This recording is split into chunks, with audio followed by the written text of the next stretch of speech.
ಆಕಾಶವಾಣಿ ಅಂತಾರಾಷ್ಟ್ರೀಯ ಯೋಗ ದಿನಾಚರಣೆ 2026 ಈ ಕುರಿತಂತೆ ವಿಶೇಷ ಚರ್ಚೆ ಮೂಡಿಬರಲಿದೆ.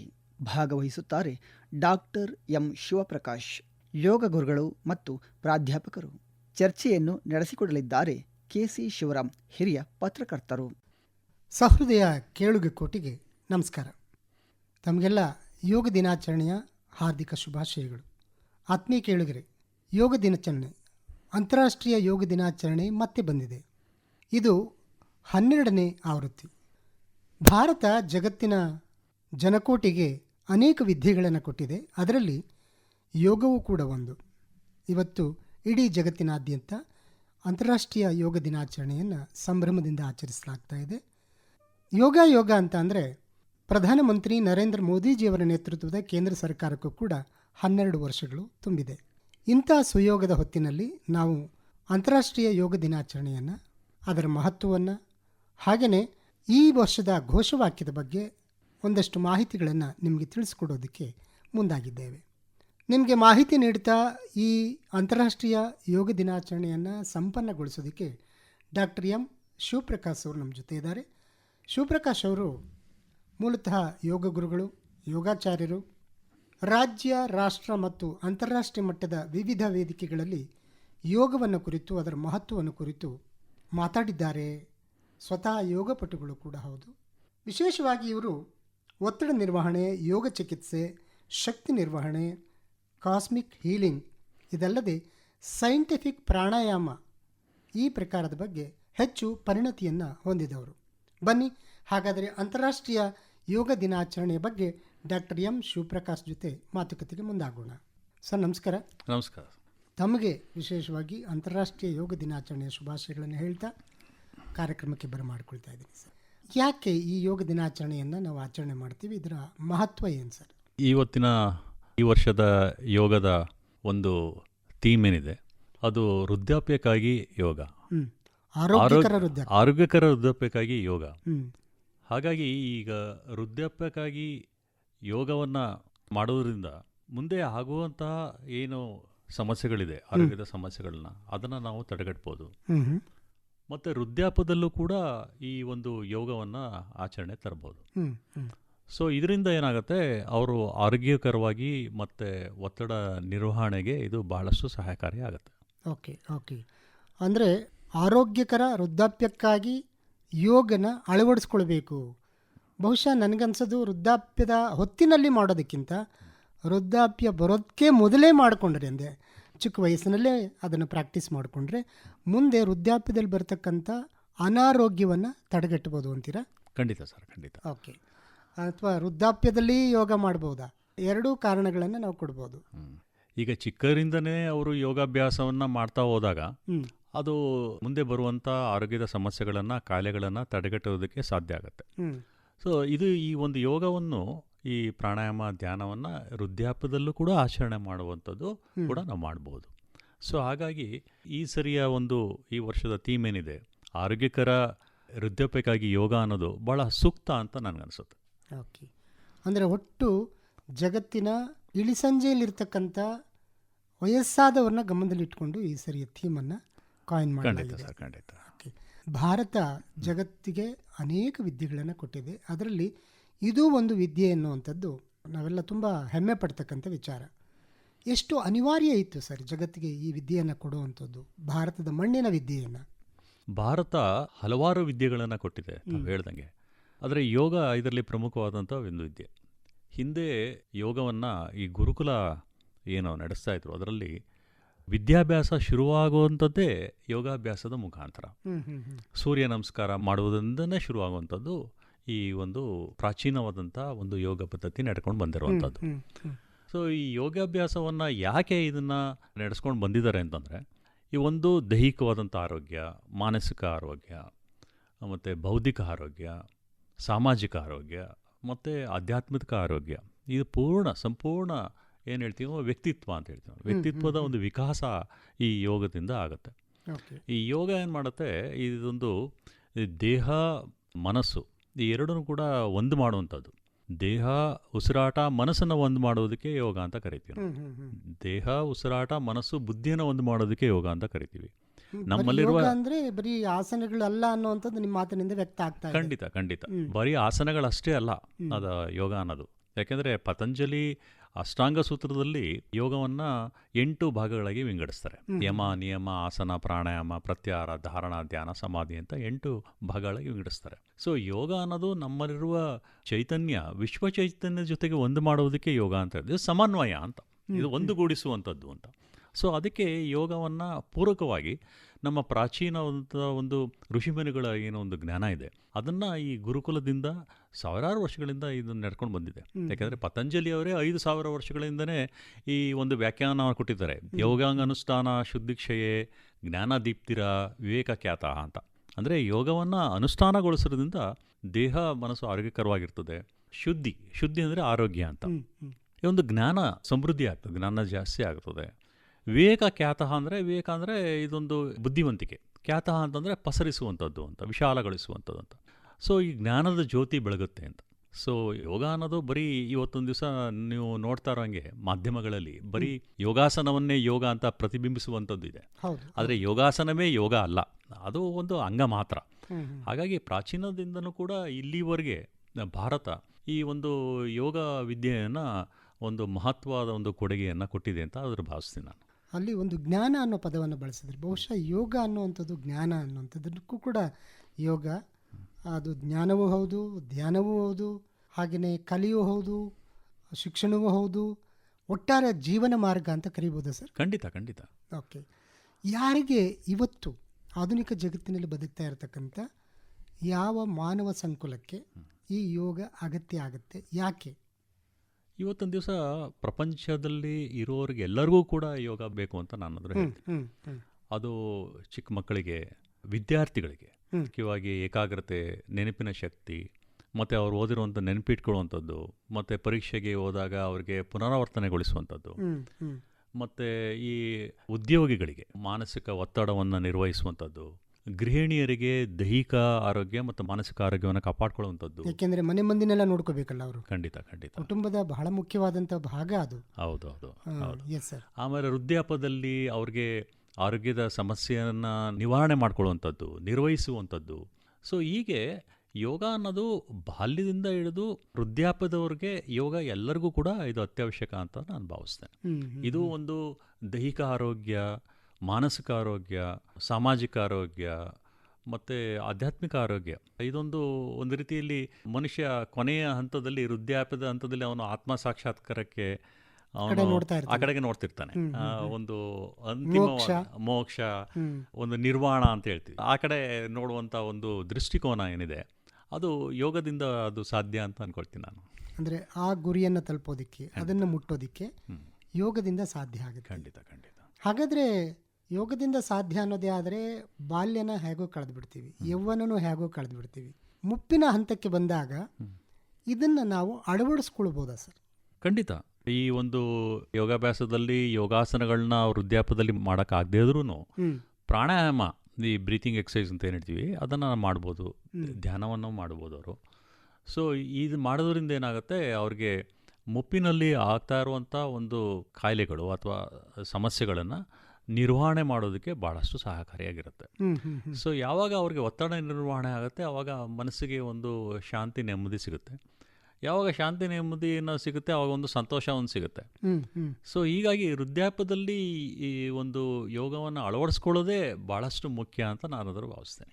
ಓಕೆ, ವೃದ್ಧಾಪ್ಯಕ್ಕೆ ಹೋದ ನಂತರ ನೀವು ಅಳವಡಿಸ್ಕೊಳ್ಳೋದಕ್ಕೆ ಬದಲಾಗಿ ಬಾಲ್ಯದಲ್ಲೇ ಇದನ್ನು ಅಳವಡಿಸ್ಕೊಳ್ಬೇಕು ಅನ್ನೋದೇ ಆದರೆ ಖಂಡಿತ ಬಾಲ್ಯ ಒಂದು ಒಳ್ಳೆಯ ಸಮಯನ ಸರ್ ನಮಗೆ ಇದನ್ನು ಅಳವಡಿಸ್ಕೊಳ್ಳೋದಕ್ಕೆ. ಯಾಕೆಂದರೆ ಕೆಲವು ಆಸನಗಳಿಗೆ ಆ ವಯೋಮಾನ, ಈ ವಯೋಮಾನ ಅಂತ ಹೇಳ್ತೀವಿ, ಇದು ಬಾಲ್ಯದಲ್ಲೇ ಅಳವಡಿಸ್ಕೊಳ್ಳೋದಕ್ಕೆ ಸಾಧ್ಯನಾ? ಖಂಡಿತ. ಬಾಲ್ಯದಿಂದಲೇ ಅವರು 6 ವರ್ಷದ ನಂತರ ಯೋಗಾಸನವನ್ನು ಮಾಡ್ಬೋದು.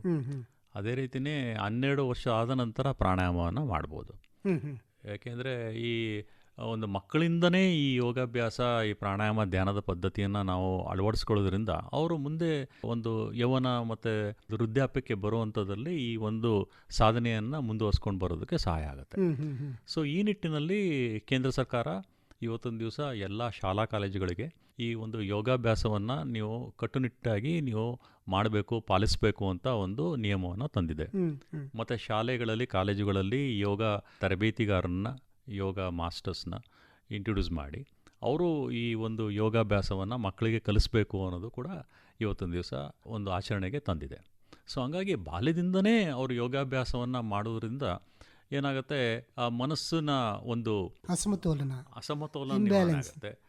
ಮತ್ತು ದೈಹಿಕವಾದಂಥ ಒಂದು ಯೋಗಾಸನಕ್ಕೆ ಅವ್ರಿಗೆ ಪೂರಕವಾಗಿರ್ತದೆ. ಚಿಕ್ಕ ಮಕ್ಕಳಲ್ಲಿ, ದೊಡ್ಡವರಾದ್ಮೇಲೆ ಆಸನಗಳು ಮಾಡೋದು ಕಷ್ಟ ಆಗ್ಬೋದು, ಆದರೆ ಬಾಲ್ಯದಲ್ಲಿ ಅವ್ರಿಗೆ ಈ ಎಳೆಯ ವಯಸ್ಸಿನಲ್ಲಿ ಅವ್ರಿಗೆ ಬೋನ್ಸ್ ಇದೆ, ಅದೆಲ್ಲ ಬಹಳ ಎಳೆಯದಾಗಿರ್ತದೆ. ಅದು ಬೆಂಡ್ ಮಾಡಿದ್ರೆ ಈಸಿಯಾಗಿ ಬೆಂಡ್ ಮಾಡುವಂಥದ್ದು, ದೇಹವನ್ನು ಬಾಗಿಸುವಂಥದ್ದಕ್ಕೆ ಬಹಳ ಸಹಕಾರಿಯಾಗಿರ್ತದೆ ಯೋಗಾಸನಗಳಿಗೆ. ಸೊ ಹಾಗಾಗಿ ನೀವು ದೊಡ್ಡವರಾದ್ಮೇಲೆ ಬಾಗ್ಸೋದು ಕಷ್ಟ ಆಗುತ್ತೆ. ಖಂಡಿತ. ಹಂಗಾಗಿ ಯೋಗಾಭ್ಯಾಸವನ್ನು ಬಾಲ್ಯದಲ್ಲಿ ಅಳವಡಿಸ್ಕೊಳ್ಳೋದು ಬಹಳ ಸೂಕ್ತ ಅಂತ ಹೇಳ್ತೀನಿ. ಮತ್ತೆ ಮನಸ್ಸು ಕೂಡ ಆವಾಗ ಬಹಳ ಮುಗ್ಧತೆಯಿಂದ ಇರ್ತದೆ, ಮತ್ತೆ ಏನೇ ಹೇಳಿದ್ರು ಗ್ರಹಿಸುವಂಥದ್ದು ಇರ್ತದೆ ಮಕ್ಕಳಲ್ಲಿ. ಸ್ವಚ್ಛ ಮನಸ್ಸು, ಪ್ರಶಾಂತವಾದಂಥ ಮನಸ್ಸು ಇರ್ತದೆ ಮಕ್ಕಳಲ್ಲಿ. ಸೊ ಅದನ್ನು ಅಳವಡಿಸ್ಕೊಳ್ತಾ ಹೋದಂಗೆ ಅವರು ವೃದ್ಧಾಪ್ಯದ ಕಡೆಗೆ ಹೋಗ್ತಾ ಅವರು ಈ ಯೋಗಾಸನವನ್ನು ಅವರು ಮುಂದುವರಿಸ್ಕೊಂಡು ಪ್ರಾಣಾಯಾಮ ಧ್ಯಾನವನ್ನು ಮಾಡಿಕೊಂಡು ಅವರು ತಮ್ಮ ದೇಹದ ಆರೋಗ್ಯವನ್ನು ಕಾಪಾಡಿಕೊಳ್ಳೋದ್ರಲ್ಲಿ ಯಶಸ್ವಿ ಆಗ್ತಾರೆ ಅಂತಾದರೂ ಭಾವಿಸ್ತೀನಿ. ಆರೋಗ್ಯಕ್ಕೆ ಒಂದು ರಹದಾರಿ ಯೋಗ. ಖಂಡಿತ. ಬಾಲ್ಯದಲ್ಲೇ ಇರಲಿ, ಯೌವನದಲ್ಲೇ ಇರಲಿ, ಮುಪ್ಪಿನಲ್ಲೇ ಇರಲಿ, ಆ ಆರೋಗ್ಯಕರವಾದಂಥ ರಹದಾರಿಯಲ್ಲೇ ನೀವು ನಿಮ್ಮ ಬದುಕನ್ನು ನಿರಾಯಾಸವಾಗಿ ಯಾವುದೇ ಸಮಸ್ಯೆ ಇಲ್ಲದೆ ಸಾಗಿಸ್ಬೇಕು ಅನ್ನೋದಾದರೆ ಯೋಗದ ಮಾರ್ಗವನ್ನು ಅನುಸರಿಸೋದು. ಪರ್ಟಿಕ್ಯುಲರ್ ಆಗಿ ಏನಾದರೂ ಇಂಥವ್ರಿಗೆ ಯೋಗ ನಿಷಿದ್ಧ ಅಥವಾ ಕಷ್ಟ ಬೇಡ ಅನ್ನುವಂಥದ್ದು ಏನಾದರೂ ತಾವು ಮಾರ್ಗದರ್ಶನ ಮಾಡ್ತೀರಾ? ಯೋಗಾಸನಗಳನ್ನು ಮಾಡಬೇಕಾದ್ರೆ ಯಾರಿಗೆ ಆರೋಗ್ಯದ ಸಮಸ್ಯೆಗಳಿರುತ್ತೆ, ಮುಖ್ಯವಾಗಿ ಈಗ ಆಪರೇಷನ್ ಆಗಿರುವಂಥವ್ರು, ಮತ್ತು ಹೃದಯದ ಸಮಸ್ಯೆಗಳನ್ನು ಕೂಡಿರುವಂಥದ್ದು, ಹಾರ್ಟ್ ಆಪರೇಷನ್ಸ್ ಆಗಿರುವಂಥದ್ದು, ಅಥವಾ ಅವ್ರಿಗೆ ಏನಾದರೂ ಆಕ್ಸಿಡೆಂಟಲ್ಲಾಗಿ ಇಂಜುರಿ ಆಗಿರುವಂಥದ್ದು, ಇಂಥವರೆಲ್ಲ ಯೋಗಾಭ್ಯಾಸವನ್ನು ಮಾಡಬಾರ್ದು ಅಂತ ಇದೆ. ಯೋಗಾಸನಗಳನ್ನು ಆದರೆ ಪ್ರಾಣಾಯಾಮ, ಬ್ರೀತಿಂಗ್ ಎಕ್ಸಸೈಸ್ನ ಮಾಡ್ಬೋದು, ಧ್ಯಾನ ಮಾಡ್ಬೋದು, ಯೋಗಾಸನಗಳನ್ನ ಮಾಡಬಾರ್ದು ಇಂಥವ್ರು ಅಂತ ಇದೆ. ಅದು ವೈದ್ಯರ ಒಂದು ಸಲಹೆಯ ಮೇರೆಗೆ ಮತ್ತು ನುರಿತ ಯೋಗ ಶಿಕ್ಷಕರ ಮಾರ್ಗದರ್ಶನದಲ್ಲಿ ಇದನ್ನು ನೀವು ಮಾಡಿದ್ರೆ ಅದನ್ನು ಸೂಕ್ತವಾಗಿ ಅವರು ಈ ಒಂದು ಮಾರ್ಗದರ್ಶನ ಮಾಡೋದಕ್ಕೆ ಸಹಾಯಕಾರಿ ಆಗುತ್ತೆ. ಯಾಕೆಂದರೆ ಇದೆಲ್ಲ ಭಾಳ ಸೂಕ್ಷ್ಮವಾಗಿ ಇದನ್ನು ನಾವು ನಿರ್ವಹಿಸಬೇಕಾಗಿರೋದ್ರಿಂದ ದೇಹ, ಮನಸ್ಸು ಇದೆಲ್ಲ ಭಾಳ ಸೂಕ್ಷ್ಮತೆಯಿಂದ ನೋಡುವಂಥದ್ದು. ಸೊ ಈ ಒಂದು ಜ್ಞಾನನೂ ಅಷ್ಟೇ, ಈ ಯೋಗ ವಿಜ್ಞಾನ ಇದೊಂದು ವಿಜ್ಞಾನ. ಇದು ಏನು ಹೇಳ್ತಾರೆ ಅಂದರೆ, ಎಲ್ಲ ಜ್ಞಾನಕ್ಕಿಂತನೂ ಜ್ಞಾನ ಯೋಗ ಜ್ಞಾನ ಅಂತ ಹೇಳ್ತಾರೆ. ಎಲ್ಲ ವಿಜ್ಞಾನಗಳ ವಿಜ್ಞಾನ ಯೋಗ ವಿಜ್ಞಾನ ಅಂತ. ಸೊ ಈ ವಿಜ್ಞಾನವನ್ನು ನೀವು ತಿಳ್ಕೊಬೇಕಾದ್ರೆ ನುರಿತ ಶಿಕ್ಷಣವನ್ನು ಪಡೆದಿರಬೇಕು, ನುರಿತ ಶಿಕ್ಷಕರಿರಬೇಕು. ಅವ್ರಿಗೆ ಜೀವಶಾಸ್ತ್ರದಲ್ಲಿ ನಾವು ಏನು ಅನಾಟಮಿ ಅಂತ ಹೇಳ್ತೀವಿ, ಫಿಸಿಯಾಲಜಿ ಹೇಳ್ತೀವಿ, ಬಯೋಕೆಮಿಸ್ಟ್ರಿ ಹೇಳ್ತೀವಿ, ಸೈಕಾಲಜಿ, ಇದೆಲ್ಲ ತಿಳ್ಕೊಂಡಿದ್ರೆ ಆವಾಗ ಸೂಕ್ತವಾದ ಮಾರ್ಗದರ್ಶನ ಮಾಡೋದಕ್ಕೆ ವೈದ್ಯರ ಸಲಹೆ ಜೊತೆಗೆ ಇದು ಸಹಾಯಕಾರಿ ಆಗುತ್ತೆ. ಅದು ನೋಡಿ, ನೀವು ಓದಿರೋದು ತಾಂತ್ರಿಕ ಶಿಕ್ಷಣ, ಆದರೆ ಈ ಅನಾಟಮಿ ಬಗ್ಗೆ ಮಾತಾಡ್ತಿದ್ದೀರಿ, ಫಿಸಿಯಾಲಜಿ ಬಗ್ಗೆ ನಾಲೆಡ್ಜ್ ಬೇಕು ಅಂತ ಹೇಳ್ತಿದ್ದೀರಿ. ಖಂಡಿತ. ಈಗ ಬಹುತೇಕ ನಮ್ಮಲ್ಲಿ ಏನಾಗಿದೆ, ಎಲ್ಲೋ ಟಿ ವಿ ಪರದೆ ಮೇಲೆ ಬರ್ತಾ ಇದೆ ಅಥವಾ ರೇಡಿಯೋದಲ್ಲಿ ನಾವು ಕೇಳಬಹುದು, ಹೀಗೆ ಕೂತಲ್ಲೇ ಹೀಗೆ ಮಾಡಿ ಹಾಗೆ ಮಾಡಿ, ಆಮೇಲೆ ಯಾವುದೋ ಪುಸ್ತಕದಲ್ಲಿ ನೋಡಿಕೊಂಡು ಮಾಡೋದು, ಇದು ಎಷ್ಟು ಸರಿ ಅನಿಸುತ್ತೆ? ನೋಡಿ, ಇವತ್ತೊಂದು ದಿವಸ ಈ ಒಂದು ತಂತ್ರಜ್ಞಾನದಲ್ಲಿ ಈ ಯೂಟ್ಯೂಬ್ಗಳನ್ನು ನೋಡಿ ಮಾಡುವಂಥದ್ದು, ಟಿ ವಿಲಿ ನೋಡ್ಕೊಂಡು ಮಾಡುವಂಥದ್ದು, ಇದೆಲ್ಲ ನಾವು ನೋಡ್ತಾ ಇದ್ದೀವಿ. ಆದರೆ ಈ ಪುಸ್ತಕಗಳಾಗಲಿ, ಯೂಟ್ಯೂಬ್ಗಳಾಗಲಿ ಅಥವಾ ಆನ್ಲೈನ್ಗಳ ಮುಖಾಂತರ ಆಗಲಿ ಯೋಗದ ಮೂಲಭೂತ ಜ್ಞಾನವನ್ನು ಪಡಿಬೋದು. ಮತ್ತು ಇದನ್ನು ಅಭ್ಯಾಸ ಮಾಡೋದಕ್ಕೆ ಕೆಲವಾರು ಒಂದು ಪ್ರಾಥಮಿಕವಾದಂಥ ಅಭ್ಯಾಸಗಳನ್ನ ಮಾಡ್ಬೋದು. ಆದರೆ ಯೋಗಾಭ್ಯಾಸ ಮಾಡಬೇಕಾದ್ರೆ ಒಂದು ಸೂಕ್ಷ್ಮತೆಯನ್ನು ಗಮನಿಸಬೇಕಾದ್ರೆ ಅಥವಾ ಪ್ರಾಣಾಯಾಮ ಮಾಡಬೇಕಾದ್ರೆ ಅದರ ಸೂಕ್ಷ್ಮತೆಯನ್ನು ಗಮನಿಸಬೇಕಾದ್ರೆ ಅವರು ಗುರುವಿನ ಎದುರುಗಡೆ ಸಮ್ಮುಖದಲ್ಲಿ ಮಾಡಿದ್ರೆ ಅದು ತುಂಬ ಪರಿಣಾಮಕಾರಿಯಾಗಿರುತ್ತೆ. ಯಾಕೆಂದರೆ ಯೋಗಾಸನ ಮಾಡಬೇಕಾದ್ರೆ ಸರಿಯಾದ ಭಂಗಿ ಇರಬೇಕು. ಆ ಸರಿಯಾದ ಭಂಗಿ ಇವರು ಯೂಟ್ಯೂಬ್ ನೋಡಿಕೊಂಡು ಇವರು ಸರಿಯಾಗಿ ಮಾಡ್ತಾ ಇದ್ರೋ ಇಲ್ವೋ ಅಂತ ನಮಗೆ ಗೊತ್ತಿರಲ್ಲ, ಗೊತ್ತಾಗೋದು ಇಲ್ಲ. ಮತ್ತು ಅವ್ರು ಮಾಡ್ತಿರ್ತಾರೆ, ಅದು ಸರಿಯೋ ತಪ್ಪು ಅಂತ ಹೇಳೋದಕ್ಕೆ ಯಾರೂ ಇರೋದು ಇಲ್ಲ. ಸೊ ಹಂಗಾಗಿ ಗುರುಗಳು ಭಾಳಷ್ಟು ಅವಶ್ಯಕತೆ ಇದೆ ಅಂತಾದರೂ ಭಾವಿಸ್ತೀನಿ. ಏಕೆಂದರೆ ಈ ಯೋಗಾಭ್ಯಾಸವನ್ನು ನೀವು ಸರಿಯಾಗಿ ಮಾಡಲಿಲ್ಲ ಅಂತಂದರೆ ಅದಕ್ಕೆ ಒಂದು ರಾಂಗ್ ಒಂದು ಅಡ್ವರ್ಸ್ ಎಫೆಕ್ಟ್ ಅಂತೀವಲ್ಲ, ಅಂದರೆ ಅದಕ್ಕೆ ವಿರೋಧವಾದಂಥದ್ದು ಪರಿಣಾಮ, ಅಡ್ಡ ಪರಿಣಾಮ ಅಂತ ಹೇಳ್ತೀವಲ್ಲ, ಅದು ಅವ್ರಿಗೆ ಆಗುತ್ತೆ. ಹಾಗಾಗಿ ಯೋಗ ಶಿಕ್ಷಕರ ಒಂದು ಮಾರ್ಗದರ್ಶನದಲ್ಲಿ ಅವರು ಮಾಡಿದ್ರೆ ಅವಾಗ ಈ ಅಡ್ಡ ಪರಿಣಾಮ ಆಗುವಂಥದ್ದನ್ನ ನಾವು ತಪ್ಪಿಸ್ಬೋದು. ಯಾಕೆಂದರೆ ಇವತ್ತೊಂದು ದಿವಸ ತಂತ್ರಜ್ಞಾನ ಮುಂದುವರೆದಂಗೆ ಯೂಟ್ಯೂಬ್ಗಳನ್ನ ನೋಡ್ಕೊಂಡು ಮಾಡ್ತಾ ಇದೀವಿ, ಬುಕ್ಸ್ಗಳನ್ನ ನೋಡ್ಕೊಂಡು ಮಾಡ್ತೀವಿ, ಅಥವಾ ಅದೇನು ನನಗೆ ಪ್ರಯೋಜನನೇ ಆಗಿಲ್ಲ, ನನ್ನ ಕಾಯಿಲೆ ವಾಸಿ ಆಗಿಲ್ಲ, ನನ್ನ ಸಮಸ್ಯೆ ಪರಿಹಾರ ಆಗಿಲ್ಲ ಅಂತ ಹೇಳೋರು ಇರ್ತಾರೆ. ಯಾಕೆ ಅಂದರೆ ಗುರು ಹಿಂದ್ಗಡೆ ಇರಬೇಕು, ಗುರಿ ಮುಂದ್ಗಡೆ ಇರಬೇಕು. ಗುರಿ ನಿಮಗೆ ಅನಾರೋಗ್ಯದಿಂದ ಹೊರಗೆ ಬರಬೇಕು ಅನ್ನೋದಾದರೆ ಹಿಂದೆ ಅದಕ್ಕೆ ಮಾರ್ಗದರ್ಶನ ಮಾಡ್ತಕ್ಕಂಥ ಗುರುವು ಮುಖ್ಯ ಆಗ್ತಾನೆ. ಖಂಡಿತ ಖಂಡಿತ. ಯಾಕೆಂದರೆ ಇದೊಂದು ಸಂಶೋಧನೆ ಇದೆ, ಯೋಗಾಭ್ಯಾಸ ಪ್ರಾಣಾಯಾಮ ಇದೆಲ್ಲ ಸಂಶೋಧನೆ. ನಾನಾದರೂ ಕೂಡ ಈ ಒಂದು ಸಂಶೋಧನೆಯಲ್ಲಿ ತೊಡಗಿಸ್ಕೊಂಡಾಗ ಅವ್ರಿಗೆ ಯಾವುದು ಸಮಸ್ಯೆಗಳಿದೆ, ಈಗ ಡಯಾಬಿಟಿಸ್ ಅಂತ ಸಮಸ್ಯೆ ಇದ್ದರೆ ಅವ್ರಿಗೆ ಈ ಯೋಗ ಪ್ರಾಣಾಯಾಮ ಮಾಡೋದಕ್ಕಿಂತ ಮುಂಚೆ ಅವ್ರಿಗೆ ಫಾಸ್ಟಿಂಗ್ ಬ್ಲಡ್ ಶುಗರ್ ಎಷ್ಟು, ಪೋಸ್ಟ್ ಬ್ಲಡ್ ಶುಗರ್ ಎಷ್ಟು, HbA1c ಎಷ್ಟು, ಅನಂತರ ಅವರು 1 ತಿಂಗಳಾದ ಮೇಲೆ 2 ತಿಂಗಳಾದ 3 ತಿಂಗಳಾದ ನಂತರ ಅವರು ರೆಕಾರ್ಡಿಂಗ್ನ ಕ್ಲಿನಿಕಲ್ ರೀಡಿಂಗ್ಸ್ನ ನೋಡಿದಾಗ ಇದ್ರದ್ದು ಇಂಪ್ರೂವ್ಮೆಂಟ್ ಆಗ್ತಾ ಇದೆಯಾ, ಆಗ್ತಾ ಇಲ್ವಾ, ಇದ್ರ ಜೊತೆಗೆ ಒಂದು ಸ್ವಲ್ಪ ಮಟ್ಟಿಗೆ ಡಯಟ್, ಈ ಆಹಾರದಲ್ಲಿ ಬದಲಾವಣೆ ಮಾಡಿಕೊಂಡು ಇವ್ರಿಗೆ ನಿಜವಾಗ್ಲೂ ಇವ್ರಿಗೆ ಇದರಿಂದ ಉಪಯೋಗ ಆಗ್ತಾ ಇದೆಯೋ ಆಗ್ತಾ ಇಲ್ವೋ ಅನ್ನೋದಕ್ಕೆ ಒಬ್ಬರು ನುರಿತ ಜ್ಞಾನವುಳ್ಳ ಗುರುಗಳ ಅಗತ್ಯ ಭಾಳಷ್ಟು ಅವಶ್ಯಕತೆ ಅಂತ ಹೇಳ್ತೀನಿ ನಾನು. ಹೇಗೆ ನುರಿತರು ಯೋಗ ಶಿಕ್ಷಕರು ಅಥವಾ ಯೋಗ ಗುರುಗಳು ಅಂತ ಹೇಗೆ ನಾವು ಪತ್ತೆ ಹಚ್ಚೋದು, ಫೈಂಡ್ ಔಟ್ ಮಾಡೋದು? ಈಗ ಕೇಂದ್ರ ಸರ್ಕಾರ ಮಿನಿಸ್ಟ್ರಿ ಆಫ್ ಆಯುಷ್ ಹಲವಾರು ಕೋರ್ಸ್ಗಳನ್ನ ತಂದಿದೆ ಇವತ್ತು. ಯೋಗ ಸರ್ಟಿಫಿಕೇಷನ್ ಬೋರ್ಡು, ಇಂಡಿಯಾ ಯೋಗ ಅಸೋಸಿಯೇಷನ್ನು, ಎಸ್ಪ್ಯಾಸ್ ಯೂನಿವರ್ಸಿಟಿ ಮತ್ತು ಸೈಂಟಿಫಿಕ್ ಪ್ರಾಣಾಯಾಮ ಡಾಕ್ಟರ್ ದೇವಿಕಿ ಮಾಧವ್ ಅವರು ಈ ಒಂದು ಸೈಂಟಿಫಿಕ್ ಪ್ರಾಣಾಯಾಮನ ತಂದಿದ್ದಾರೆ. ಪೋಸ್ಟ್ ಗ್ರ್ಯಾಜುಯೇಷನ್ ಇನ್ ಪ್ರಾಣಾಯಾಮ, PhD ಇನ್ ಪ್ರಾಣಾಯಾಮ, PhD ಇನ್ ಯೋಗ. ಸೊ ಈ ರೀತಿ ಸರ್ಟಿಫಿಕೇಷನ್ಸ್ನ ಮಾಡೋದ್ರಿಂದ ಅವ್ರಿಗೆ ಒಂದು ಜ್ಞಾನ ಸಿಗುತ್ತೆ. ಈಗ ಎಸ್ಪ್ಯಾಸ ಯೂನಿವರ್ಸಿಟಿ ಅವರು ಕೂಡ ಇಂಟ್ರೊಡ್ಯೂಸ್ ಮಾಡಿದ್ದಾರೆ ಡಿಪ್ಲೊಮೊ ಇನ್ ಯೋಗ 1 ವರ್ಷ, BSc ಯೋಗ 3 years, MSc ಯೋಗ 2 ವರ್ಷ, ಪೋಸ್ಟ್ ಗ್ರ್ಯಾಜುಯೇಷನ್ ಇನ್ ಯೋಗ ಥೆರಪಿ 1 ವರ್ಷ, PhD ಇನ್ ಯೋಗ. ಸೊ ಈ ರೀತಿ ಹಲವಾರು ಕೋರ್ಸ್ಗಳಿದೆ. ಬಹುತೇಕ ಎಲ್ಲ ಕೋರ್ಸ್ಗಳನ್ನ ತಾವು ಮಾಡಿದ್ದೀರಿ ಸರ್? PhD ಮಾಡಿದ್ದೀನಿ, ಲಾಸ್ಟ್ ಇಯರ್ PhD ಆಗಿದೆ. ಸೊ ಹಾಗಾಗಿ ಈ ಒಂದು ಜ್ಞಾನ ಒಂದು ಪಡ್ಕೊಳ್ಳೋದೇ ಆದರೆ ಆವಾಗ ಸೂಕ್ತವಾದ ಮಾರ್ಗದರ್ಶನವನ್ನು ನೀಡಿ ಅವರಿರುವ ಸಮಸ್ಯೆಯನ್ನು ಬಗೆಹರಿಸ್ಬೋದು. ಹಾಗಾಗಿ ನೀವು ಒಬ್ಬ ಹಿರಿಯ ಯೋಗ ಗುರುಗಳಾಗಿ ಈ ಎಲ್ಲ ಕೋರ್ಸ್ಗಳನ್ನು ಅಥವಾ ಇದರಲ್ಲಿ ಯಾವುದಾದ್ರು ಒಂದು ಕೋರ್ಸನ್ನು ಮಾಡಿಕೊಳ್ಳೋದ್ರ ಮೂಲಕ ನೀವು ಯೋಗ ಶಿಕ್ಷಕರಾಗಿ ಅಥವಾ ಯೋಗ ಗುರುಗಳಾಗಿ ಮುಂದುವರಿಬೋದು ಅನ್ನುವಂಥ ಒಂದು ಸಂದೇಶವನ್ನು ಕೊಡ್ತೀರಿ. ಖಂಡಿತ ಖಂಡಿತ.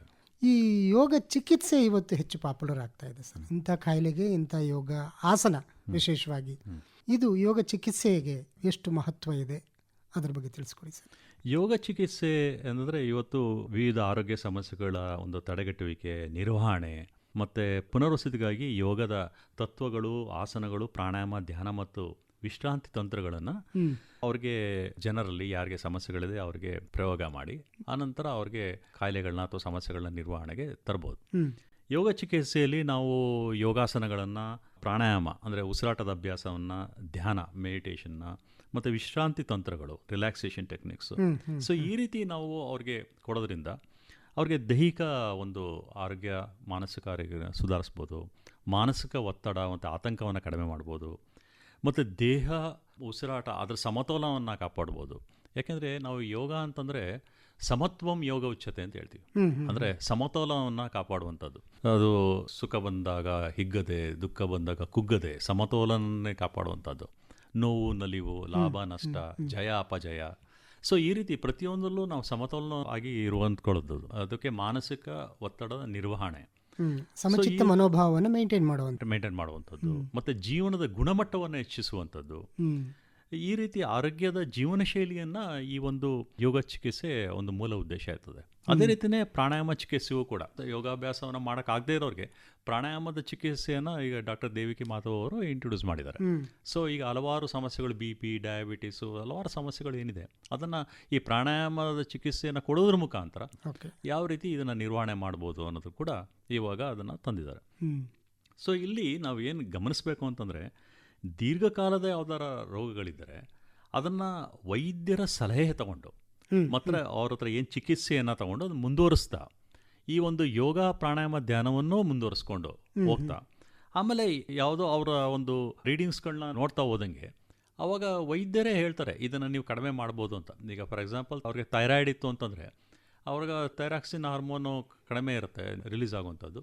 ಆದರೆ ಯಾವಾಗ ಈ ಯೋಗ ಪ್ರಾಣಾಯಾಮ ಧ್ಯಾನ ಎಲ್ಲ ಮಾಡ್ತಾ ಹೋದಂಗೆ ಆವಾಗ ಥೈರಾಯ್ಡ್ ಲೆವೆಲ್ ಕಡಿಮೆ ಆಗ್ತಾ ಬರುತ್ತೆ. ಆವಾಗ ವೈದ್ಯರೇ ಹೇಳ್ತಾರೆ ಇದನ್ನು ನೀವು ಕಡಿಮೆ ಮಾಡ್ಬೋದು ಅಂತ. ಸೊ ಇದನ್ನು ನಾವು ಪರ್ಯಾಯ ಚಿಕಿತ್ಸೆ ಅಂತ ಹೇಳ್ಬೋದು. ಯೋಗ ಅನ್ನೋದು ಪರ್ಯಾಯ ಚಿಕಿತ್ಸೆ ಅಂದರೆ ವೈದ್ಯರ ಜೊತೆನೆ ಇದೊಂದು ನಾವು ಹೇಳೋದು ಈಗ ಯೋಗ ಪ್ರಾಣಾಯಾಮ ನೀವು ಧ್ಯಾನ ಮಾಡ್ದಂಗೆ ನೀವು ವೈದ್ಯರ ಸಲಹೆಗಳನ್ನು ಚಿಕಿತ್ಸೆಗಳನ್ನು ಯಾವುದನ್ನು ಬಿಡಬೇಡಿ ಅಂತ ಹೇಳೋದು ನಾವು. ಅವರ ಸಲಹೆನೇ ಇಟ್ಕೊಂಡು ಇದರ ಜೊತೆಗೆ ಯೋಗ ಪ್ರಾಣಾಯಾಮ ಧ್ಯಾನವೆಲ್ಲ ಮಾಡ್ತಾ ಆಮೇಲೆ ನಿಮಗೆ ವೈದ್ಯರ ಒಂದು ಸಲಹೆ ಮೇರೆಗೆ ನೀವು ಏನು ಸಮಸ್ಯೆಗಳನ್ನು ಅದು ಸಂಪೂರ್ಣವಾಗಿ ಕಡಿಮೆ ಮಾಡ್ಬೋದು, ಒಂದು ಹಂತದಲ್ಲಿ ಇದನ್ನು ಸಂಪೂರ್ಣವಾಗಿ ನಿರ್ಮೂಲನೆ ಕೂಡ ಮಾಡ್ಬೋದು ಅಂತ ಅಂದ್ಬಿಟ್ಟು ಇವತ್ತು ಸಂಶೋಧನೆಯಿಂದ ಸಾಬೀತಾಗಿದೆ ಸರ್. ಓಕೆ, ತುಂಬ ಸರಿ. ಅದು ಸಮರ್ಪಕವಾಗಿ ಮಾಡಲೇಬೇಕು. ನೀವು ಮೆಡಿಷನ್ನ ಹೇಗೆ ದಿನನಿತ್ಯ 1 ಟೈಮೋ 2 ಟೈಮೋ 3 ಟೈಮೋ ತಗೊಳ್ತೀರೋ ಹಾಗೇನೆ ಈ ಯೋಗ ಚಿಕಿತ್ಸೆನೂ ಮಾಡ್ಕೊಳ್ಳೋದ್ರ ಮೂಲಕ ನೀವು ಔಷಧಿಯಿಂದ ಹೊರಗೆ ಬರೋದಕ್ಕೆ ಸಾಧ್ಯ ಇದೆ. ಖಂಡಿತ ಸರ್, ಖಂಡಿತ. ಯೋಗ ಅಭ್ಯಾಸಗಳನ್ನು ಮಾಡಲಿಕ್ಕೆ ನಿಯಮಗಳೇನಾದರೂ ಹೇಳ್ತೀರಾ? ಯಾಕೆಂದರೆ ಒಂದು ನಿರ್ದಿಷ್ಟವಾದಂಥ ಜಾಗ ಬೇಕು, ಅಯ್ಯೋ ನಮಗೆ ಜಾಗನೇ ಇಲ್ಲ ಅನ್ನೋವಂಥದ್ದು, ಅಥವಾ ಒಂದು ವಾತಾವರಣ ಬೇಕು, ನನಗೆ ಸಮಯನೇ ಇಲ್ಲ, ಈ ಥರದ ಸಬೂಬುಗಳನ್ನು ಕೇಳ್ತೀವಿ ನಾವು. ತಮ್ಮ ಸಲಹೆ ಏನು? ಯೋಗಾಭ್ಯಾಸವನ್ನು ಮಾಡಬೇಕಾದ್ರೆ ಪ್ರಮುಖವಾಗಿ ಆಸನಗಳನ್ನ ಮಾಡಬೇಕಾದ್ರೆ ಬೆಳಗಿನ ಜಾವ ಸೂರ್ಯೋದಯಕ್ಕಿಂತ ಮುಂಚೆ ಅಂತ ಹೇಳ್ತೀವಿ, 4ರಿಂದ ಬೆಳಗಿನ ಜಾವ 6 ಗಂಟೆ ಅಂತ ಹೇಳ್ತೀವಿ, ಬ್ರಾಹ್ಮಿ ಮುಹೂರ್ತ ಅಥವಾ ಒಂದು ಅಮೃತ ಗಳಿಗೆ ಅಂತ ಹೇಳ್ತೀವಿ, ಅಥವಾ ಸೂರ್ಯೋದಯ ಸಮಯದಲ್ಲಾದ್ರೂ ಯೋಗಾಸನ, ಸೂರ್ಯ ನಮಸ್ಕಾರ ಇದೆಲ್ಲ ಮಾಡಬೇಕಾದ್ರೆ ಖಾಲಿ ಹೊಟ್ಟೆಯಲ್ಲಿರಬೇಕು. ಅಂದರೆ ಏನು ಅವರು ಆಹಾರವನ್ನು ಅಥವಾ ಏನೇ ಜ್ಯೂಸ್ಗಳನ್ನಾಗಲಿ ಕಾಫಿ ಟೀ ಆಗಲಿ ಏನು ತೊಗೊಂಡಿರ್ಬಾರ್ದು, ಖಾಲಿ ಹೊಟ್ಟೆಲಿ ಇರಬೇಕು ಮೊದಲನೇದು. ಎರಡನೇದು ಏನಂದರೆ ಅವ್ರು ಮಾಡುವಂಥ ಒಂದು ಯೋಗಾಸನ ಏನು ಮಾಡ್ತಾರೆ ಆ ಒಂದು ಸ್ಥಳದಲ್ಲಿ ಒಂದು ಸ್ವಚ್ಛ ವಾತಾವರಣ ಇರಬೇಕು, ಒಂದು ಗಾಳಿ ಬೆಳಕು, ಒಂದು ಶಾಂತ ವಾತಾವರಣ ಇರಬೇಕು. ಮತ್ತು ಅವರು ಧರಿಸುವಂಥ ಉಡುಪು ಸಡಿಲವಾಗಿರಬೇಕು. ನಾವು ಕಾಟನ್ ಉಡುಪುಗಳನ್ನ ಧರಿಸಿ ಅಂತ ಹೇಳ್ತೀವಿ, ಅದು ಆರಾಮದಾಯಕವಾಗಿರಬೇಕು. ಮತ್ತು ಯೋಗವನ್ನು ನಿಧಾನವಾಗಿ ಮಾಡುವಂಥದ್ದು, ಇದು ವೇಗವಾಗಿ ಮಾಡುವಂಥದ್ದಲ್ಲ, ಭಾಳ ನಿಧಾನವಾಗಿ ಜಾಗರೂಕತೆಯಿಂದ. ಟೈಮ್ ಕೊಡ್ತೀನಿ, 10 ನಿಮಿಷದಲ್ಲಿ 10 ಆಸನಗಳನ್ನ ಮಾಡಬೇಕು ಅಂತ ಅಲ್ಲ ಅಲ್ಲ ಅಲ್ಲ ಇದನ್ನು ಭಾಳ ನಿಧಾನವಾಗಿ ಮಾಡಬೇಕು. ಮತ್ತು ಸೂಕ್ತವಾದಂಥ ಯೋಗ ಗುರುಗಳ ಮಾರ್ಗದರ್ಶನದಲ್ಲಿ ಮಾಡಬೇಕು, ಜಾಗರೂಕತೆಯಿಂದ ಮಾಡಬೇಕು. ಮತ್ತು ಉಸಿರಾಟದ ಮೇಲೆ ಗಮನ ಇಡಬೇಕು. ಏಕೆಂದರೆ ಭಾಳಷ್ಟು ಜನ ನಾನು ಗಮನಿಸಿದಾಗ ಈ ಉಸಿರಾಟದ ಒಂದು ಏರುಪೇರು ಇರ್ತದೆ. ಈ ಯೋಗಾಭ್ಯಾಸದಲ್ಲಿ ಈ ಉಸಿರಾಟನೇ ಮುಖ್ಯ. ಯಾವಾಗ ನಾವು ಉಸಿರಾಟವನ್ನು ತಗೊಳ್ತೀವಿ, ಆಸನಗಳನ್ನ ಮಾಡಬೇಕಾದ್ರೆ ಯಾವಾಗ ಉಸಿರನ್ನ ಬಿಡ್ತೀವಿ ಅಂತ. ಹಾಗಾಗಿ ಈ ಒಂದು ಉಸಿರಾಟದ ಮೇಲೆ ಅವ್ರಿಗೆ ಗಮನ ಇರಬೇಕು. ಮತ್ತು ಈ ಯೋಗಾಭ್ಯಾಸನ ಮಾಡೋಕ್ಕಿಂತ ಮುಂಚೆ ವಾರ್ಮಪ್ ಅಂತ ಏನು ಹೇಳ್ತೀವಿ, ಸಡಿಲೀಕರಣ ವ್ಯಾಯಾಮ ಅಂತ ಹೇಳ್ತೀವಿ, ಅದನ್ನು ನಾವು ಮಾಡಬೇಕು. ಈ ಯಾವಾಗ ಒಬ್ಬ ವ್ಯಕ್ತಿ ಅನಾರೋಗ್ಯದಿಂದ ಕೂಡಿರ್ತಾನೆ, ಅಥವಾ ಅವನಿಗೆ ತೀವ್ರವಾಗಿ ಆಯಾಸ ಆಗಿರ್ತದೆ, ಅಥವಾ ಅವನಿಗೆ ಏನೋ ಸಮಸ್ಯೆ ಇರ್ತದೆ, ಈಗ ಹೃದಯ ಸಮಸ್ಯೆ ಇರ್ಬೋದು, ಆ ಥರ ಇದ್ದಾಗ ಅವರು ಸೂಕ್ತವಾಗಿ ವೈದ್ಯರ ಸಲಹೆ ತಗೊಂಡು ಮಾಡಬೇಕು, ಯಾವ್ದು ಮಾಡಬೇಕು ಯಾವ್ದು ಮಾಡಬಾರ್ದು. ಮತ್ತು ಯೋಗದ ನಂತರವೂ ಕೂಡ ವಿಶ್ರಾಂತಿಯನ್ನು ಮಾಡಬೇಕು. ಇದಕ್ಕೆ ಶವಾಸನ ಅಂತ ವಿಶ್ರಾಂತಿಯನ್ನು. ಯೋಗಾಸನ ಮುಗೀತು, ಈಗ ಒಂದು ಆಧುನಿಕ ವೇಗವಾದಂಥ ಜಗತ್ತಲ್ಲಿ ನಾವು ಬೇಗ ಬೇಗ ಹೋಗಬೇಕು ಅನ್ನೋದಲ್ಲ, ವಿಶ್ರಾಂತಿ ತಗೊಂಡು ಆರಾಮದಾಯಕವಾಗಿ ಹೋಗುವಂಥದ್ದು. ಇಷ್ಟು ನಿಯಮಗಳನ್ನು ಪಾಲಿಸಬೇಕು. ನೀವೇನು ಒಂದು ಸಿದ್ಧಿ ಅಥವಾ ಸಾಧನೆ ಸಾಕಾರ ಅಂತೀವೋ ಅದು ಸಿಗಬೇಕು ಅಂತ ಅಂದರೆ ಇಷ್ಟು ನಿಯಮಗಳನ್ನು ಅಳವಡಿಸ್ಕೊಳ್ಬೇಕು. ಸರ್, ಇತ್ತೀಚೆಗೆ ಧ್ಯಾನದ ಬಗ್ಗೆ ಬಹಳ ದೊಡ್ಡ ಚರ್ಚೆ ನಡೀತಾ ಇದೆ. ಮತ್ತು ಧ್ಯಾನ ಮಾಡಿ ಸರಿ ಹೋಗುತ್ತೆ, ಧ್ಯಾನ ಮಾಡಿ ನೀವು ಸರಿ ಹೋಗ್ತೀರಿ, ಈ ಥರದ್ದು ಕೇಳ್ತಾ ಇದ್ದೀವಿ. ಇದರ ಧ್ಯಾನದ ಮಹತ್ವದ ಬಗ್ಗೆ ತಿಳಿಸ್ಕೊಡಿ. ಇವತ್ತಿನ ಒಂದು ಆಧುನಿಕ ವೇಗದ ಜಗತ್ತಲ್ಲಿ ಭಾಳಷ್ಟು ಜನರು ಏನು ಹೇಳ್ತಿರ್ತಾರೆ ಅಂದರೆ ಧ್ಯಾನ ಮಾಡೋಕ್ಕಾಗಲ್ಲ ಅಂತ. ಅದಕ್ಕೆ ಹೊರಗಡೆ ಕಿರಿಕಿರಿ ಇದೆ, ನಿಶಬ್ದವಾಗಿರಲ್ಲ, ಮನೇಲೂ ಕಿರಿಕಿರಿ ಇದೆ. ಈ ಕಡೆ ಹೊರಗಡೆ ಜಗತ್ತಲ್ಲೂ ಒಂದು ಗಲಾಟೆ ಇರ್ತದೆ, ಈಗ ಒಳ ಜಗತ್ತಲ್ಲಿ ಮನೆ ಇದರಲ್ಲೂ ಒಂದು ಗಲಾಟೆ ಇರುತ್ತೆ. ಅಂದರೆ ಇಲ್ಲಿ ನಿಶಬ್ದವಾಗಿ ಮನಸ್ಸನ್ನು ತಗೊಂಡು ಹೋಗುವಂಥದ್ದಕ್ಕೆ ಕೇಂದ್ರೀಕರಿಸೋದು ಕಷ್ಟ ಆಗುತ್ತೆ. ಹೌದು, ಕೇಂದ್ರೀಕರಿಸೋದು ಭಾಳ ಕಷ್ಟ ಆಗುತ್ತೆ. ಹಾಗಾಗಿ ಈ ಆಸನಗಳು, ಅದಕ್ಕೆ ಪತಂಜಲಿ ಋಷಿ ಏನು ಹೇಳಿದ್ರೆ ಯಮ ನಿಯಮ ಆಸನ ಪ್ರಾಣಾಯಾಮವನ್ನು ಮಾಡಬೇಕು. ಪ್ರಾಣಾಯಾಮದಲ್ಲೇ ಧಾರಣ ಧ್ಯಾನ, ನೆಕ್ಸ್ಟ್ ಧ್ಯಾನ ಬರುವಂಥದ್ದು. ಸೊ ಈ ಅಂಥದ್ದು ಹೋಗ್ಬೇಕಿದು. ಒಂದೇ ಸರಿ ಕೂತ್ಕೊಂಡು ನಾನು ಧ್ಯಾನ ಮಾಡ್ತಿದ್ರೆ ಅದು ಸಾಧ್ಯ ಆಗದೇ ಇರ್ಬೋದು ಇವತ್ತಿನ ಪರಿಸ್ಥಿತಿಯಲ್ಲಿ. ಹಿಂದೆ ಆಗ್ತಿತ್ತು, ಈಗ ಆಗ ಮಾಡಬೇಕಾದ್ರೆ ಅದಕ್ಕೆ ಒಂದು ಸಿದ್ಧಿಸಬೇಕಾದ್ರೆ ಈ ಒಂದು ಸ್ವಲ್ಪ ಮಟ್ಟಿಗೆ ಒಂದು ವಾರ್ಮಪ್ ಎಕ್ಸಸೈಸಸ್ಸು, ಅಂದರೆ ಸಡಿಲೀಕರಣ, ಅದು ಸ್ವಲ್ಪ ಯೋಗಾಸನ, ಆಮೇಲೆ ಪ್ರಾಣಾಯಾಮ, ಆಮೇಲೆ ಧ್ಯಾನ ಮಾಡಿದ್ರೆ ಅದನ್ನು ಒಂದು ಧ್ಯಾನ ಮಾಡುವಂಥ ಪದ್ಧತಿಯನ್ನು ರೂಢಿಸ್ಕೊಂಡು ನಂತರ ಅದನ್ನು ಕ್ರಮೇಣವಾಗಿ ಅದು ನಮಗೆ ಮನಸ್ಸನ್ನು ಕೇಂದ್ರೀಕರಿಸ್ಕೊಳ್ಳುವಂಥದ್ದು, ಮತ್ತು ಧ್ಯಾನ ಮನಸ್ಸಿಗೆ ಒಂದು ಶಾಂತಿ ನೆಮ್ಮದಿ ಸಿಗುವಂಥದ್ದು ಮತ್ತು ಸಂತೋಷವನ್ನು ಕೊಡುವಂಥದ್ದು ಅದು ಸಾಧ್ಯ ಆಗುತ್ತೆ. ಆದರೆ ಇದು ಒಂದೇ ದಿನದಲ್ಲಿ ಆಗದೇ ಇರ್ಬೋದು, ಇದು ಕ್ರಮೇಣ ಒಂದು ಅಭ್ಯಾಸ. ಅದು ತಿಂಗಳಾಂಗಟ್ಲೆ ತಗೊಳ್ಬೋದು ಅಥವಾ ವರ್ಷಾಂಗಟ್ಲೆ ತಗೊಳ್ಬೋದು. ಅದಕ್ಕೆ ಸೂಕ್ತವಾದಂಥ ಸಮಯವನ್ನು ಕೊಡಬೇಕು. ಟ್ರೈನಿಂಗ್ ಅಂತೀವಿ, ಟ್ರೈನಿಂಗ್ ದ ಮೈಂಡ್ ಅಂತ. ಅಂದರೆ ಮನಸ್ಸನ್ನು ತರಬೇತಿಗೊಳಿಸುವಂಥದ್ದು, ಅದಕ್ಕೆ ತನ್ನದೇ ಆದ ಸಮಯ ತಗೊಳುತ್ತೆ ಸರ್. ಧ್ಯಾನಕ್ಕೆ ದೇಹ ಮತ್ತು ಮನಸ್ಸು ಪಕ್ವಗೊಳ್ಳಬೇಕು. ಖಂಡಿತ ಖಂಡಿತ. ಆಗ ಮಾತ್ರ ಧ್ಯಾನದಿಂದ ಸಿಗ್ತಕ್ಕಂಥ ಲಾಭ ನಿಮಗೆ ಸಿಗುತ್ತೆ. ಮುಖ್ಯವಾಗಿ ಸರ್, ಮಾನ್ಯ ಪ್ರಧಾನಮಂತ್ರಿಯವರ ನೇತೃತ್ವದ ಕೇಂದ್ರ ಸರ್ಕಾರಕ್ಕೆ 12 ವರ್ಷ ಅಧಿಕಾರಕ್ಕೆ ಬಂದು 12 ವರ್ಷ ಮುಗಿದಿದೆ. ಹಾಗೆಯೇ ಈ 12ನೇ ಆವೃತ್ತಿಯ ಯೋಗ ದಿನಾಚರಣೆ ಕೂಡ ನಡೀತಾ ಇದೆ. ಇದು ನನಗೆ ಒಂದು ರೀತಿ ಯೋಗ ಅಂತ ಭಾವಿಸ್ತೀನಿ ನಾನು. ಹಾಗಾಗಿ ಭಾರತೀಯರಿಗೆ ಇದು ಎಷ್ಟು ಹೆಮ್ಮೆಯ ವಿಚಾರ ಸರ್. ಅಂತಾರಾಷ್ಟ್ರೀಯ ಜಗತ್ತಿಗೆ ಒಂದು ಮಹತ್ವದ ಕೊಡುಗೆಯನ್ನು ಕೊಟ್ಟಿರ್ತಕ್ಕಂಥ ಭಾರತೀಯರಿಗೆ ಇದೆಷ್ಟು ಹೆಮ್ಮೆ ಅನಿಸುತ್ತೆ. ಮತ್ತು ಈ ಬಾರಿ ಕೋಲ್ಕತ್ತಾದಲ್ಲಿ ದೊಡ್ಡ ಪ್ರಮಾಣದಲ್ಲಿ ಆಚರಣೆ ಆಗ್ತಾ ಇದೆ. ಇದ್ರ ಬಗ್ಗೆ ತಮ್ಮ ಅನಿಸಿಕೆ? ಇದು ಯೋಗಾಭ್ಯಾಸ ನಮ್ಮ ಭಾರತ ಕೊಟ್ಟಿರುವಂಥ ಹಲವಾರು ವಿದ್ಯೆಗಳಲ್ಲಿ ಯೋಗ ಅನ್ನೋದು ಒಂದು ಪ್ರಮುಖವಾದಂಥ ವಿದ್ಯೆ. ಇದನ್ನು ಋಷಿಮುನಿಗಳು ಆಗಿನ ಸಮಯದಲ್ಲಿ ಯೋಗಾಭ್ಯಾಸವನ್ನು ಮಾಡ್ತಾ ಬಂದಿದ್ರು. ಅದನ್ನೇ ಕೂಡ ಇವತ್ತೊಂದು ದಿವಸ ಆ ಒಂದು ವಿದ್ಯೆಯನ್ನು ಇವತ್ತು ಭಾರತ ಪ್ರಪಂಚಾದ್ಯಂತ ಕೊಟ್ಟಿದೆ. ಯಾಕೆಂದರೆ ಮೋದಿಜಿಯವರು ಅಂತಾರಾಷ್ಟ್ರೀಯ ಯೋಗ ದಿನಾಚರಣೆಯನ್ನು ಒಂದು ಕಾರ್ಯರೂಪಕ್ಕೆ ತಂದ ಮೇಲೆ ಕಳೆದ ವರ್ಷ 170 ವಿವಿಧ ರಾಷ್ಟ್ರಗಳು ಈ ಒಂದು ಯೋಗ ದಿನಾಚರಣೆಯಲ್ಲಿ ಪಾಲ್ಗೊಂಡಿರುವಂಥದ್ದು ಸಂಭ್ರಮ ತರುವಂಥದ್ದು.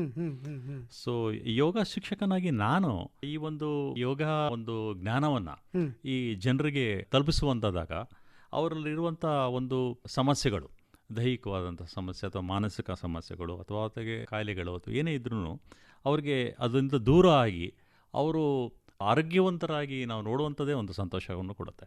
ಆರೋಗ್ಯಕರ ಪ್ರಪಂಚ, ಆರೋಗ್ಯಕರವಾದದ್ದು, ಶಾಂತಿ, ಏಕತೆ ಮತ್ತು ಆರೋಗ್ಯ ಇಡೀ ಜಗತ್ತಿಗೆ ಬೇಕು, ಬರೀ ಭಾರತಕ್ಕಷ್ಟೇ ಅಲ್ಲ ಅನ್ನುವಂಥ ಇದರ ದೂರದೃಷ್ಟಿ ಇದೆ ಇದರಲ್ಲಿ. ಖಂಡಿತ. ಮತ್ತೆ ಈ ವರ್ಷದ ಥೀಮ್ನಲ್ಲಿ ವೃದ್ಧಾಪ್ಯಕ್ಕಾಗಿ ಆರೋಗ್ಯ ಅಂತ ಏನಿದೆ, ಈ ಒಂದು ಯೋಗವನ್ನು ವೃದ್ಧಾಪ್ಯದಲ್ಲಿ ಮಾಡೋದ್ರಿಂದ ಈ ಮನಸ್ಸಿಗೆ ಒಂದು ಶಾಂತಿ, ದೇಹದಕ್ಕೆ ಒಂದು ಆರೋಗ್ಯ, ಒಂದು ಸಕಾರಾತ್ಮಕವಾದ ಚಿಂತನೆ ಮತ್ತು ಆತ್ಮವಿಶ್ವಾಸ ಮತ್ತು ಆಂತರಿಕ ಸಮಾಧಾನವನ್ನು ಉಂಟು ಮಾಡೋದಕ್ಕೆ ಇದು ಭಾಳಷ್ಟು ಸಹಾಯ. ಒಟ್ಟು ಜಗತ್ತಿನ ಜಾಗತಿಕ ಆಚರಣೆ ಇದು. ಈ ಆಚರಣೆ ಮೂಲಕ ಇವೆಲ್ಲವನ್ನು ಸಿದ್ಧಿಸ್ಕೊಳ್ಳಿಕ್ಕೆ ಸಾಧ್ಯ. ಬಹಳಷ್ಟು ಜನರ ಮನಸ್ಸಿನಲ್ಲಿ ಒಂದು ಪ್ರಶ್ನೆ ಇದೆ ಸರ್, ನಮ್ಮ ಕೇಳುಗರಲ್ಲೂ ಕೂಡ ಇರಬಹುದು, ಯೋಗ ಅನ್ನುವಂಥದ್ದು ವ್ಯಾಪಾರೀಕರಣ ಆಗ್ತಿದೆಯಾ ಅಂತ. ಯೋಗಾಭ್ಯಾಸ, ಈ ಜ್ಞಾನ ಏನಿದೆ, ಋಷಿಮುನಿಗಳು ಕೊಟ್ಟಿರುವಂಥ ಒಂದು ಜ್ಞಾನ, ಇದು ವ್ಯಾಪಾರೀಕರಣ ಆಗಬಾರ್ದು. ಆದರೆ ಇವತ್ತೊಂದು ದಿವಸ ಅದು ಹಲವಾರು ಸಂಸ್ಥೆಗಳು ವ್ಯಾಪಾರೀಕರಣ ಮಾಡ್ತಾ ಇದ್ದಾರೆ. ಇದನ್ನು ನಾವು ಯೋಗದ ತತ್ವಗಳನ್ನು, ಮೌಲ್ಯಗಳನ್ನು ಎಲ್ಲೋ ಒಂದು ಕಡೆ ಕಡೆಗಣಿಸ್ಪಟ್ಟಲ್ಪಟ್ಟಿದೆ ಅಂತ ನಾವು ನೋಡ್ತೀವಿ. ಆದ್ರೂ ಫೀಸ್ ತಗೊಂಡು ಮಾಡೋದೇ ಆದರೆ ಅವ್ರಿಗೆ ಮೂಲಭೂತ ಸೌಕರ್ಯಗಳಿಗೆ ಅದನ್ನು ಮಾಡ್ಬೋದೇ ಹೊರತು, ಅವರ ಮೂಲಭೂತ ಸೌಕರ್ಯಗಳು ಬೇಕು ಬೇಡಗಳಿಗೆ ಮಾಡ್ಕೋಬೋದೇ, ಲಾಭ ಬೇಡ ಆದರೆ ಮಾಡ್ಕೋಬೋದೇ ಹೊರತು ಆದರೆ ಲಾಭ ಗಳಿಕೆಯ ಉದ್ದೇಶದಿಂದ ಯೋಗವನ್ನು ಮಾಡಬಾರ್ದು. ಎಸ್, ಹಿರಿಯರಾಗಿ ಅದೊಂದು ಮುಖ್ಯವಾದಂಥ ಸಂದೇಶವನ್ನು ಕೊಟ್ಟಿದ್ದೀರಿ. ಇನ್ನು ಇದನ್ನು ಹೆಚ್ಚು ಪ್ರಚಾರ ಮಾಡಬೇಕು ಸರ್. ಇನ್ನು ಬಹಳಷ್ಟು ಜನ ಒಪ್ಕೊಳ್ಬೇಕು ಯೋಗ ವಿದ್ಯೆಯನ್ನು ಅನ್ನೋದೇ ಆದರೆ ಏನಾಗಬೇಕಿದೆ ಸರ್? ಅದೇ ಕೇಂದ್ರ ಸರ್ಕಾರ ಇವತ್ತು ಆಯುಷ್ ಸಚಿವಾಲಯದಿಂದ ಯೋಗ ಸರ್ಟಿಫಿಕೇಶನ್ ಬೋರ್ಡ್ಗಳನ್ನ ಇವತ್ತು ತಂದಿದೆ, ಹಲವಾರು ಕೋರ್ಸ್ಗಳನ್ನ ತಂದಿದೆ. ಮತ್ತು ಯೋಗದಲ್ಲಿ ಯೋಗ ಡಿಪ್ಲೊಮೊ ಯೋಗ, BSc ಯೋಗ, MSc ಯೋಗ, PhD ಯೋಗ ಅಂತ ತಂದಿದೆ. ಈಗ ಡಾಕ್ಟರ್ ದೇವಿಕಿ ಮಾಧವ್ ಅವರು ಪೋಸ್ಟ್ ಗ್ರಾಜ್ಯುಯೇಷನ್ ಡಿಪ್ಲೊಮೊ ಇನ್ ಯೋಗ ಇನ್ ಪ್ರಾಣಾಯಾಮ ಇದೆ, PhD ಇನ್ ಪ್ರಾಣಾಯಾಮ ಇದೆ. ಇದನ್ನು ನಾವು ಶಾಲಾ ಮಕ್ಕಳಿಗೆ, ಕಾಲೇಜು ವಿದ್ಯಾರ್ಥಿಗಳಿಗೆ ಮತ್ತು ಸಮಾಜಕ್ಕೆ ಈ ಒಂದು ಜ್ಞಾನವನ್ನು ತೆಗೆದುಕೊಂಡು ಹೋಗಬೇಕು. ಇಲ್ಲ ಯೋಗ ಕೇಂದ್ರಗಳೇ ಸಮಾಜ ಹತ್ರ ಹೋಗಬೇಕು. ಇವತ್ತೊಂದು ದಿವಸ ಅವ್ರಿಗೆ ಹೋಗಿ ಈ ಒಂದು ಜ್ಞಾನವನ್ನು ಕೊಡ್ತಾ ಹೋದಂಗೆ ಒಂದು ಸಂತೋಷಕರವಾದಂಥ ಸಮಾಜವನ್ನು ಸೃಷ್ಟಿಸುವುದಕ್ಕೆ ಇದು ಭಾಳಷ್ಟು ಸಹಾಯ ಸಾಧ್ಯ ಇದೆ. ನೀವು ಮಾಡ್ತಾ ಇದ್ದೀರಿ ಸರ್ ಆ ರೀತಿ? ಖಂಡಿತ. ನಾನು ಹಲವಾರು ಶಾಲೆಗಳಿಗೆ, ಕಾಲೇಜುಗಳಿಗೆ ಮತ್ತು ಶಾಲಾ ಟೀಚರ್ಸ್ಗೆ, ಕಾಲೇಜು ಟೀಚರ್ಸ್ಗೆಲ್ಲ ಈ ಒಂದು ಕಾರ್ಯಕ್ರಮವನ್ನು ಮಾಡ್ತಾ, ಯೋಗ ಆ್ಯಂಡ್ ಪರ್ಸನಾಲಿಟಿ ಡೆವಲಪ್ಮೆಂಟ್, ಯೋಗದಿಂದ ವ್ಯಕ್ತಿತ್ವ ವಿಕಸನ, ವಿದ್ಯಾರ್ಥಿಗಳಿಗೆ ಸ್ಟ್ರೆಸ್ ಮ್ಯಾನೇಜ್ಮೆಂಟ್ ಪ್ರೋಗ್ರಾಮ್, ಯೋಗದಿಂದ ಒತ್ತಡ ನಿರ್ವಹಣೆ, ಈ ಒಂದು ಕಾರ್ಯಕ್ರಮವನ್ನು ನಾನು ಮಾಡ್ತಾ ಬಂದಿದ್ದೀನಿ ಸರ್. ಇದು ಭಾಳಷ್ಟು ನನಗೆ ಸಂತೋಷವನ್ನು ಕೊಟ್ಟಿದೆ. ನಮ್ಮ ಕೇಳುಗರಿಗೆ ನಿಮ್ಮ ಸಂದೇಶ, ಕಿವಿ ಮಾತು ಏನು? ಪ್ರತಿಯೊಬ್ಬರು ಯೋಗ ಮಾಡಿ ನಿರೋಗಿಗಳಾಗಿ ದೈಹಿಕ ಆರೋಗ್ಯ, ಮಾನಸಿಕ ಆರೋಗ್ಯ, ಬೌದ್ಧಿಕ ಆರೋಗ್ಯ, ಸಾಮಾಜಿಕ ಆರೋಗ್ಯ ಮತ್ತು ಆಧ್ಯಾತ್ಮಿಕ ಆರೋಗ್ಯನ ಒಳಗೊಂಡ ವ್ಯಕ್ತಿತ್ವ ವಿಕಾಸನವನ್ನು ನಿಮಗೆ ಆಗುತ್ತೆ. ಈ ಒಂದು ಜೀವನ ಶೈಲಿಯಲ್ಲಿ ನೀವು ಅಳವಡಿಸ್ಕೊಳ್ಳಿ. ಈ ಸರಿಯ ಒಂದು ಥೀಮ್ನಲ್ಲಿ ವೃದ್ಧಾಪ್ಯದಲ್ಲಿ ನಾವು ಯೋಗವನ್ನು ನಾವು ಮಾಡೋದಕ್ಕೆ ಸಾಧ್ಯ. ಹಾಗಾಗಿ ಜೀವನವಲ್ಲ ಸಂಪೂರ್ಣವಾಗಿ ನಾವು ಪ್ರತಿದಿನವೂ ಯೋಗವನ್ನು ಮಾಡಿ ಸಂತೋಷದಿಂದ ಇರಿ ಅಂತ ನಾನು ಎಲ್ಲ ಕೇಳುಗರಿಗೆ ನಾನು ವಿನಂತಿಸ್ಕೊಳ್ತೇನೆ ಸರ್. ಧನ್ಯವಾದಗಳು ಸರ್. ಧನ್ಯವಾದ. ಆಕಾಶವಾಣಿಯ ಸುದ್ದಿ ವಿಭಾಗದ ಸಾರಥ್ಯದಲ್ಲಿ ನಡೆದಂಥ ಅಂತಾರಾಷ್ಟ್ರೀಯ ಯೋಗ ದಿನಾಚರಣೆಯ ನಿಮಿತ್ತ ನಡೆದಂಥ ಸಂವಾದಕ್ಕೆ ತಾವು ಆಗಮಿಸಿದಿರಿ, ಯಶಸ್ವಿಗೊಳಿಸಿದ್ರಿ. ಅದಕ್ಕಾಗಿ ನಮ್ಮೆಲ್ಲ ಕೇಳುಗರ ಪರವಾಗಿ ಧನ್ಯವಾದಗಳು ತಮಗೆ. ಧನ್ಯವಾದಗಳು ಸರ್. ಇದುವರೆಗೂ ಅಂತಾರಾಷ್ಟ್ರೀಯ ಯೋಗ ದಿನಾಚರಣೆ 2026 ಈ ಕುರಿತಂತೆ ವಿಶೇಷ ಚರ್ಚೆ ಕೇಳಿದಿರಿ. ಭಾಗವಹಿಸಿದವರು ಡಾಕ್ಟರ್ ಎಂ ಶಿವಪ್ರಕಾಶ್, ಯೋಗ ಗುರುಗಳು ಮತ್ತು ಪ್ರಾಧ್ಯಾಪಕರು. ಕಾರ್ಯಕ್ರಮವನ್ನು ನಡೆಸಿಕೊಟ್ಟವರು KC ಶಿವರಾಮ್, ಹಿರಿಯ ಪತ್ರಕರ್ತರು. ಪ್ರಸಾರ ನಿರ್ವಹಣೆ ಗಿರೀಶ್ ಮೇರ್ವೆ. ಸಮಗ್ರ ನಿರ್ವಹಣೆ ಆಕಾಶವಾಣಿ ಬೆಂಗಳೂರು ಪ್ರಾದೇಶಿಕ ಸುದ್ದಿ ವಿಭಾಗದ ಸಹಾಯಕ ನಿರ್ದೇಶಕರಾದ ಸುಹಾಸ್ ಆರ್. ಈ ಕಾರ್ಯಕ್ರಮ ಆಕಾಶವಾಣಿ ಬೆಂಗಳೂರು ಪ್ರಾದೇಶಿಕ ಸುದ್ದಿ ವಿಭಾಗದ ಕೊಡುಗೆ.